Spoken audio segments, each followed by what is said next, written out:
Welcome, class of 2028, to this scheduling presentation for the 25-26 school year. This presentation should help you be prepared to make wise course selections for 10th grade and answer questions you may have around classes, high school graduation, college eligibility. This is a breakdown of counselor caseload by last name. Mr. Mua, Ms. Hashimi, Ms. McEntee Ponce, Ms. Pacheco, Ms. Torres, Ms. Hashimi, and myself, Ms. Maloney, are all alpha counselors assigned to students based off the last name. So take a moment to find out who your assigned counselor is. In addition to the alpha counselors, we also have Ms. Yu, who is our support counselor, who helps students around social emotional well-being. We also have 2 counseling secretaries, a registrar, and an ROP specialist who are all part of the counseling department team. Important dates, February 1st through February 10th is when you will be able to go into Student View and make course selections. Before the course selection window and during the window, there is going to be scheduling support. There's going to be drop-in at lunch in the quad area that students can drop by and get questions answered from a counselor. There's also going to be access sign up, which students can sign up for in FlexiSketch under AVHS counseling. So both of those are going to be going on January 21st through February 7th, every lunch and every access period during that time frame. On Monday, January 27th, there will be an elective fair and a Q&A night that students and parents can both attend. The elective fair will be in the large gym. The Q&A will be in the multipurpose room. Both start at 6. The Q&A will have 2 sessions so that students and families can attend both the Q&A and the elective fair. If you are considering any classes to be done at Pleasanton Virtual Academy, PVA, the application window to apply for PVA is open now and will close February 1st. So if you are considering that, you'll want to get your application in before February 1st. And in March, you'll receive a confirmation email for the 25-26 school year. So this next section is going through the graduation requirements plus the UC-CSU admission requirements. So there's a column for graduation requirements, and if you're attending a California community college, vocational school, if you're going into the military, going straight into the workforce, anything but going straight to a 4-year college, you can look at the column for graduation requirements. If you are considering going straight to a CSU, a UC, a private out-of-state, you'll want to be looking at the column to the far right. There are some key differences between these 2 sets of requirements. Math is 1. For graduation, you need 20 credits, which is 2 years of math. Colleges want you to have 3 years, and a 4th is recommended. For language other than English and visual and performing art, there is a category for graduation that can be fulfilled with either one of these classes. But for college admissions, they want to see 2 years, a 3rd is recommended, of a language other than English, and a year of visual and performing art. For high school graduation, 2 years of PE are required, and you need a total of 230 credits for graduation. For graduation purposes, a D- or better will give you those high school graduation credits, and a C- or higher is what is needed to meet the college admission requirements. Amador also has a 20-hour community service requirement for graduation. This can be done anytime over the 4 years of high school. Students do have to have it completed and turned in before they graduate their senior year. A typical 10th grade course load. This includes a year of English, a year of world history, the student's next level in math, and a student can either take their first or their next year of a language other than English, or they can do an elective if they're not doing a language other than English.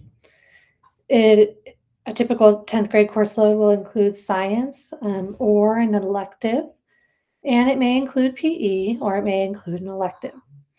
So all freshmen take PE and get their first 10 credits of PE in ninth grade, and then the second 10 credits of PE can be done anytime during 10th, 11th, or 12th grade, or PE can be waived with 4 seasons of a sport at Amador, 2 seasons of band, or an outside activity that meets the requirements.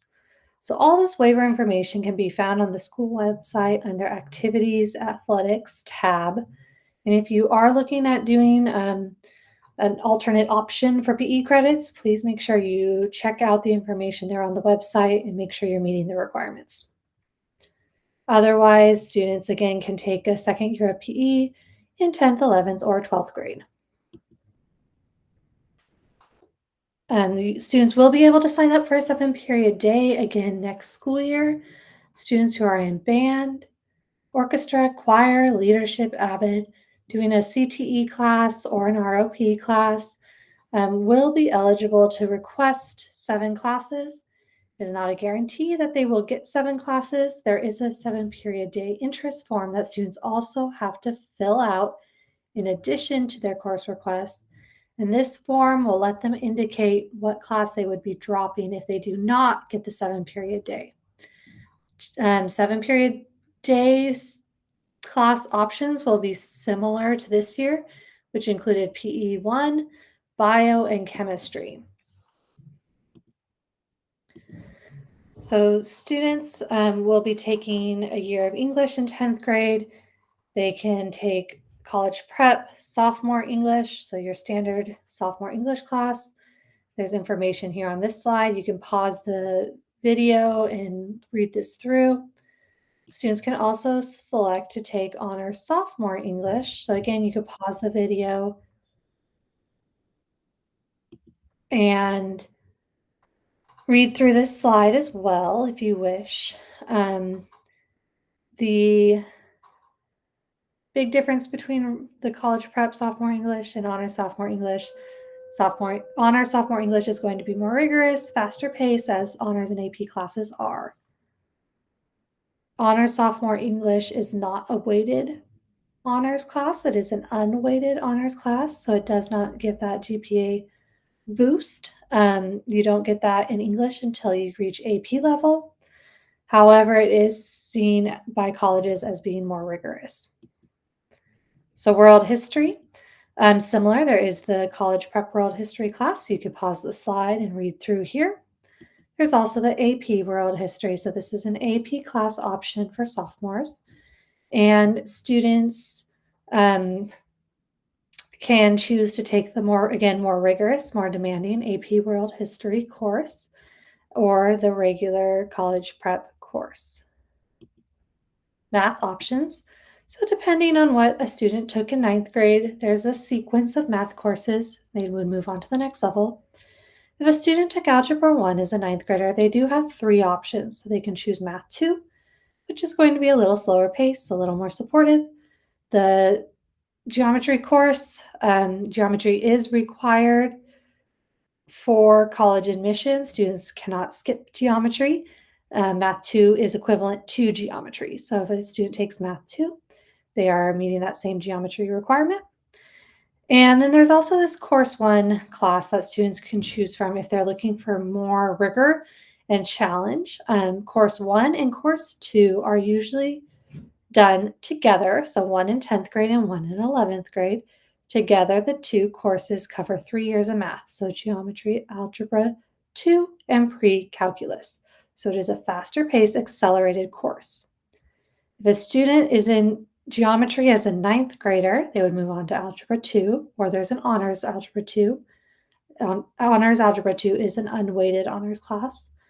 And if a student is in Honors Algebra 2 now, they can move on to Honors Pre-Calc, and that is a weighted honors class. So the Honors Pre-Calc is the first weighted honors class in the math sequence.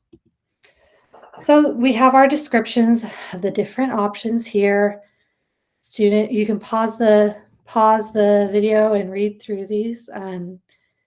These are also all available in the course catalog on the counseling website if you're looking for more detailed information. The math department also makes a recommendation for students so that they call it a green sheet. And that's a good point of reference as well for what math course, either honors or college prep, is most appropriate for the student. For science, we have two different science categories. We have life science and physical science. Many freshmen, but not all, take biology, and that is a life science class. And they can move on if they want to continue with the life science class, principles of biomedical science, honors human body, AP biology, zoology. So these are the different life science classes. Biology is kind of the first step for these life science classes. And so that's the class that students need to take these higher levels of life science. Physical science, earth and space, chemistry, and physics are the three physical science options. If a student is looking to take future AP classes in science, chemistry is a good class. It's kind of a recommended prereq for many of the higher level science classes. And electives. We have a lot of electives here at Amador. A lot of choices for students to explore their interests, try something new, get some real world skills, and they're usually fun classes that students enjoy. So we have language other than English. Here at Amador, we have American Sign Language, Chinese, French, Japanese, and Spanish. We have Korean available as well, but Korean is a PVA class. So students who sign up for Korean are put into a PVA class. There are some English electives, including debate and journalism and yearbook. There are many visual and performing art elective options, including art classes, ceramics, digital arts, drama, band, choir, orchestra, photography, theater production, video production. And then there are a lot of CTE classes. So this is career technical education, CTE classes. And some of these CTE classes, more the higher level ones that students take as juniors and seniors, are also ROP classes, so Regional Occupational Program, ROP. These include computer science, culinary, baking, engineering, computer, or intro to criminal justice, sports medicine, and more. And then we have a couple of classes like leadership and AVID that require an application or interview process. This is a description of career technical education classes. Again, we have many of these at Amador. Different choices for students to get some hands-on experience, explore a major or career that they're interested in. You can pause this slide if you want to read through this slide. And honors and AP courses. So again, an honors or AP course is going to be more rigorous. It's going to be more time demanding. Some honors courses do not have the weight, so they are unweighted honors courses. They do not give that GPA boost, but they are still considered to be more rigorous. And then AP, Advanced Placement, are designed to be equivalent to a college level course. So a C minus or above in an AP course will give that GPA boost. It is a weighted course. And if a student takes an AP course, they have the choice, it's not required, it's optional to take the AP exam at the end of the course in May. And if a student scores well on that AP exam, future four-year colleges may choose to give you college credit for that AP exam. It does vary by college. The college will look at a student's AP exam scores and decide what they're going to give college credit for once a student applies and is accepted into a college. CSUs and UCs do their own GPA calculations when students apply. So they're not taking what's on the Amador transcript. They're calculating their GPA on their own. When they do this, they only factor in 8 semesters, 4 year-long classes of a weighted course into their GPA calculation. So this would be for year-long weighted honors or AP courses that would get factored into a CSU or UC GPA when a student applies for admission. So we have a lot of students at Amador who take very challenging course loads, and we just want to give some words of caution. We don't want students to burn out, to experience anxiety or stress.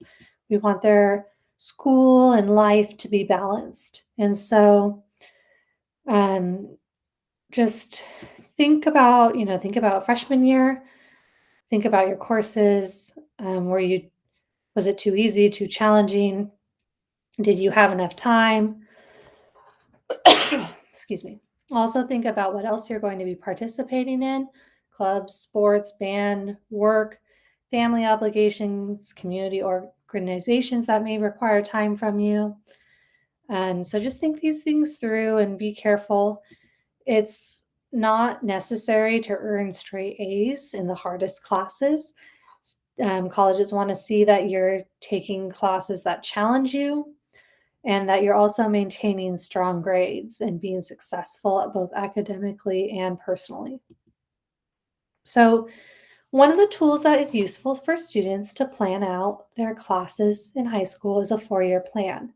There is a PDF hard copy 4-year plan that you can download and use. You can also use Zello, which you can access through Clever with your PUSD email. So both these tools are 4-year plan tools that let you map out the 4 years of high school. And just keep in mind, your transcript is one point that college admissions look at. There are other factors that the UCs and privates look at. And you want to be balanced. You want to continue to do better. And you want to make sure you're meeting those minimum college eligibility requirements that we talked about earlier. If you need help, if you want to meet with your counselor during scheduling or any time throughout the school year, we do have scheduling links available on the counseling website for each counselor. You can schedule an appointment with them. During the school year, drop-in times are lunch and after school. During scheduling, there's also going to be counselors tabling at lunch for drop-in in the quad between January 21st and February 7th. And you'll be able to sign up in FlexiSchedule to go to Access during January 1st through February 7th. Every Wednesday and Thursday for Access period, you can go sign up and get help as well if you need it. And you can also email your counselor if you have something simple that you just need a quick answer for. Our College and Career Center is also here to help you. Ms. Gill in the College and Career Center is also our ROP specialist. So are you someone looking at an ROP class or an ROP pathway? Ms. Gill is a great person to talk to as well. We have Miss U for social and emotional support. Again, she has a link that you can make an appointment with her. Or if you're in crisis and you just need to see someone right away, you can come down to the counseling office, and likely Miss U will be meeting with you or one of the other counselors if she's not available. But we're always here if it's an emergency, if it's needed right away, just come to the counseling office. So these are some links. We have scheduling information on the counseling website, including course descriptions and the course catalog, ROP information. There's also the 10th grade course selection sheet. This will list all the options available to you as a 10th grader. Teachers have put together videos and information. So this link here, course videos and information, will bring you to that document that teachers have put information there for their classes. And then again, that 4-year plan, you can use the template linked here. It's on the counseling website, or you can use Zello. Again, you can log in through Clever to get to Zello using your PUSD email. This is just a reminder of the upcoming dates. The elective fair, the Q&A on January 27th. The PVA application is due February 1st. The support at lunch and access between January 21st and February 7th. And again, the most important dates, February 1st through February 10th, go into Student View to make your classes for selections for next school year. So there is lots of support, lots of help available. Um, Again, the drop-ins at lunch, the appointments with your counselor, signing up for access, the info night. So lots of help and support to get you through the scheduling timeframe so that you can make your course selections in February. Again, choose your selections wisely. Consider balance and everything else you have going on and how much time you can devote to school. Thank you for listening to this presentation, and this is the end.